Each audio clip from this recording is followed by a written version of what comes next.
Živimo v geografsko majhni državi, medvedov pa imamo veliko, še dodaja. Recimo v Sloveniji živi toliko medvedov kot tretjini skandinavskega ščita skupaj, kar je pač uspeh varstva, ampak zaradi teh velikih gostot se je medved začel izrivati in pač še dalje pogosteje pojavljati v bližini naselij, kar pa pol vodi v težave. V ekspertizi so tako ugotovili, da je vzdržno število rjavih medvedov 800. Koliko je po vaših ocenah ta hip rjavih medvedov v Sloveniji? Zdaj ocenjujemo, pač tukaj prav za zadnji moment zelo podrobnih analiz ni bilo narejenih, ampak ne bilo bistvenih odstopanj. Smo blizu številke 1100 leta spomladi, se pravi, smo zopet v bistvu prišli na zgodovinsko najvišjo raven. V Alpe Adria Green trdijo, da je odstrel 206 medvedov znanstveno neutemeljen, prevelik glede na velikost populacije, usmerjen predvsem v mlajše medvede, ter da ministrstvo uporablja vprašljive oziroma napihnjene podatke o številčnosti medvedov. Če bi mene nekdo recimo 10, 15, 20 let nazaj vprašal, 200 odstrel medveda,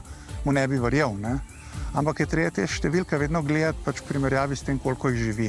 Pravzaprav ta relativna smrtnost, ki človek proži, je pomembna. Ta odloča, se bo populacija večala ali manjšala. Odstrel recimo 200, če bi imel milijon medvedov, pač je marginalen. Če imaš pa 300, je pa to pač praktično sledi strebljane vrste. In pač teh 200 je visoko zaradi tega, ker je zgodovinsko vrsta naraščala, v končni fazi tudi zaradi tega, ker se odstrele v preteklosti zaradi raznih telovadb in pritožb zadržalo, pač mimo stroke pravzaprav.